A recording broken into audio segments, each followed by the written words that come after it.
Bonjour à tous.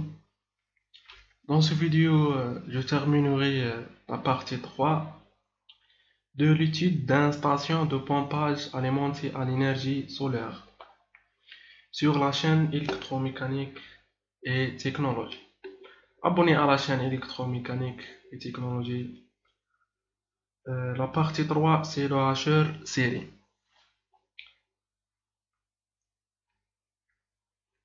C'est l'exercice. Dans les zones désertiques, de petites stations de pompage alimentées à l'énergie solaire permettent d'extraire l'eau de la nappe phréatique pour remplir les réservoirs. Nous limitons notre analyse à certains blocs du système global illustré à la figure 1. C'est la figure 1. Il y a la chaîne principale et la chaîne auxiliaire. Dans les parties 1 et partie 2, j'explique la chaîne principale et la chaîne auxiliaire, mais on répète l'explication. Il y a le capteur solaire qui détecte ou capte l'énergie solaire et transformée en tension continue. Ensuite, il y a le hacheur parallèle pour élever la tension. Le hacheur parallèle, c'est un élévateur de tension. Ensuite, il y a l'onduleur pour transformer la tension continue en tension alternative. Pour alimenter la machine asynchrone, la machine asynchrone, c'est une machine alternative. La chaîne auxiliaire, il y a l'hacheur série pour abaisser la tension. Dévolteur, c'est-à-dire le hacheur série, c'est un convertisseur dévolteur. Bien sûr, abaisser la tension pour charger la batterie. Puis, on utilise onduleur monophasé pour transformer la tension continue en tension alternative. Ensuite, il y a un transformateur pour varier la tension alternative. Puis, il y a filtre. Ensuite, US, c'est la consommation pour l'éclairage etc. Généralement, il y a la chaîne principale, c'est pour alimenter la machine asynchrone, et la chaîne auxiliaire pour la consommation individuelle, éclairage, etc. Dans cette partie, j'explique le hacheur série. La première partie, j'ai expliqué hacheur parallèle. La deuxième partie, j'ai expliqué l'onduleur triphasé. Et la troisième partie, j'explique le hacheur série. Le hacheur série, c'est un convertisseur statique qui transforme la tension continue en tension réglable, une tension continue fixe à une tension continue réglable. Et hacheur série, le type c'est série, c'est-à-dire abaisser la tension.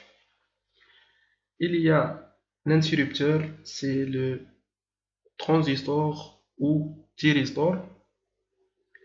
Dans cet exemple, j'utilise transistor.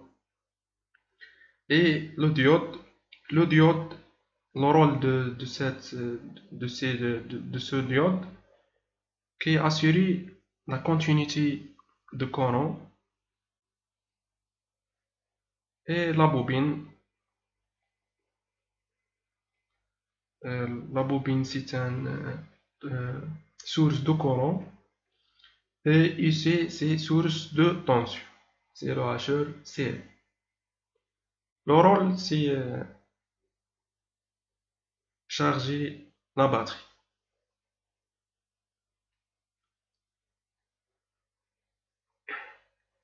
Les questions. Charge de la batterie, étude du hacheur serré. Le hacheur serré assure la charge des batteries à courant moyen constant IL'. Le transistor TH' est commandé par un système de contrôle de la manière suivante. Il devient passant lorsque IL' descend à 4 ampères. Il se bloque lorsque IL' atteint 6 ampères. La première question, question 1, exprimez la dérivée d'IL sur dt lorsque TH' conduit, puis quand TH' ne conduit pas. On donne L c'est l'inductance, L' égale 1 millihenry. L'unité de l'inductance c'est le henry. Et EB, c'est la tension de batterie ou la tension de sortie de de l'hacheur série. 96 volts.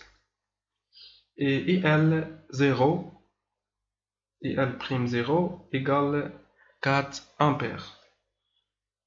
Et bien sûr, UC, c'est la tension d'entrée, égale 192,5 volts. La deuxième question, question B, tracez les chronogrammes de IL' et de V' en déterminant l'instant d'ouverture et de fermeture de l'interrupteur TH'. La question C, donnez la fréquence FH' et le rapport cyclique alpha H' et la valeur moyenne IL'.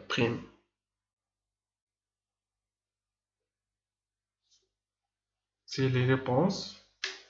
A, exprimer DIL' sur dt lorsque TH' c'est l'interrupteur conduit, puis quand TH' ne conduit pas, on donne L 1 mégahenry, 1 millihenry, milli c'est-à-dire 10 à la puissance moins 3, et EB 96 volts et IL'0 égale 4 ampères. La réponse pour TH' passant, DH, c'est la diode, est bloquée. La diode le convertisseur hacheur est bloquée. UDH' égale UC, c'est la tension d'entrée. On a UDH' égale UL.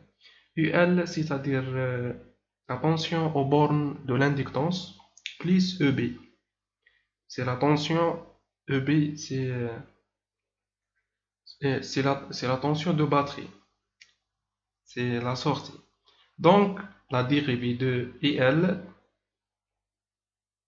égale UC moins EB sur L.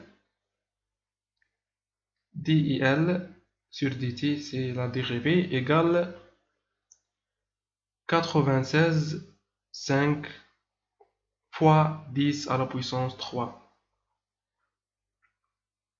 C'est l'unité de L 1 millihenry, c'est-à-dire 10 à la puissance moins 3.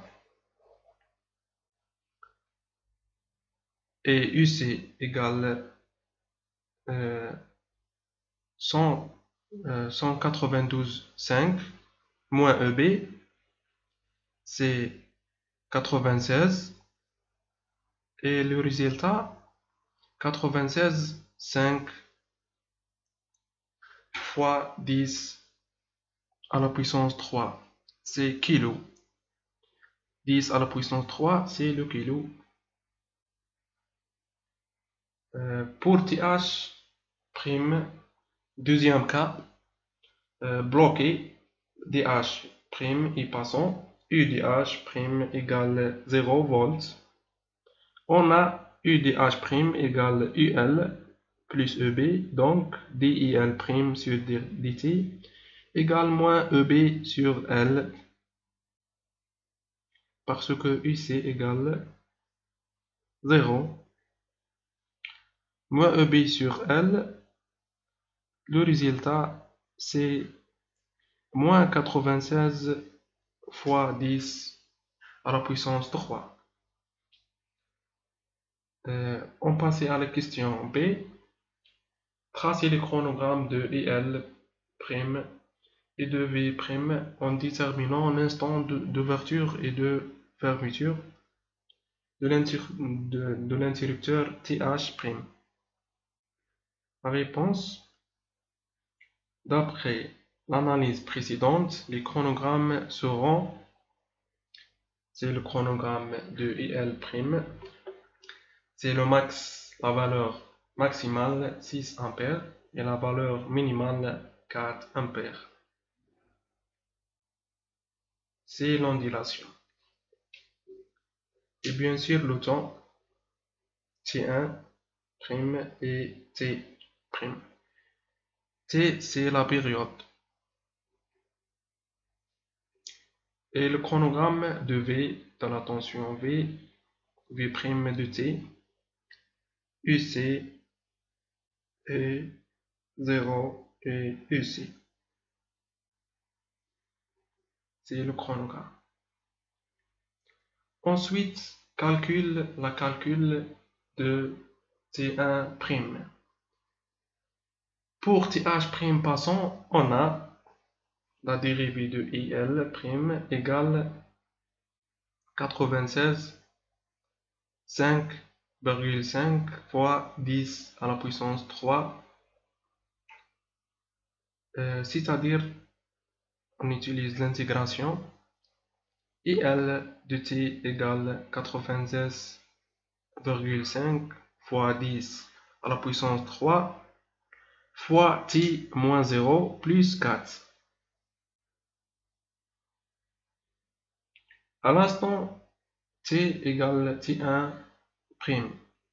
IL' de T égale 6, c'est-à-dire T1' égale 2 sur 96,5 fois 10 à la puissance 3, et le résultat c'est 20,5 microsecondes. Microsecondes, c'est-à-dire 10 à la puissance moins 6 secondes, bien sûr en secondes, le temps. Calcul de T'. T, c'est la période. Lorsque TH', c'est l'interrupteur, est bloqué, on a la dérivée de IL' égale moins 96 fois 10 à la puissance 3, c'est-à-dire IL, bien sûr l'intégration, on utilise l'intégration, IL de T égale moins 96 fois 10 à la puissance 3 fois T moins T1' plus 6. À l'instant T égale T grand T', IL' de T égale 4. 6 et 4, c'est la valeur maximale et 4, c'est la valeur minimale. Bien sûr, T, la période moins T1' égale moins 2 sur moins 96 fois 10 à la puissance 3 égale 41,5 microsecondes. C'est la période et c'est l'instant T1'. On passe à la question C. Donnez la fréquence f h' et le rapport cyclique alpha h' et la valeur moyenne IL'. C'est la valeur moyenne de IL'. La réponse: la période de découpage est 41,5 microsecondes. On calcule la période, c'est T', c'est 41,5 microsecondes, c'est-à-dire soit une fréquence de f et h égale 1 sur t.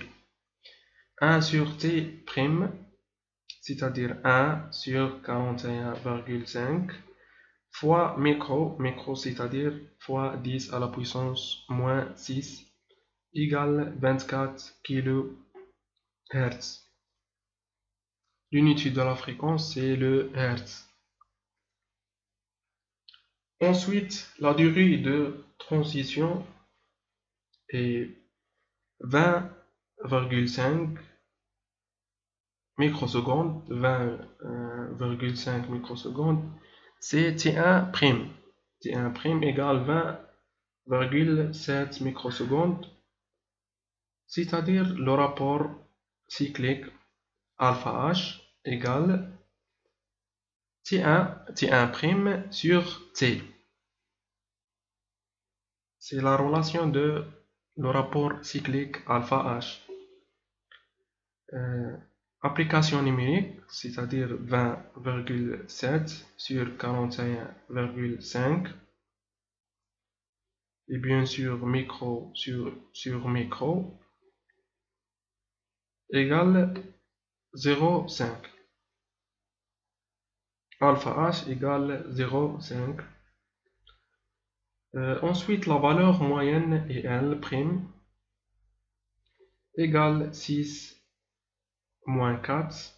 C'est la valeur maximale 6 et 4 la valeur minimale.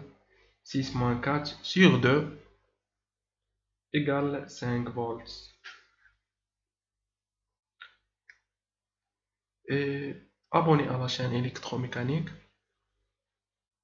J'aime et partager avec voisins et mes amis.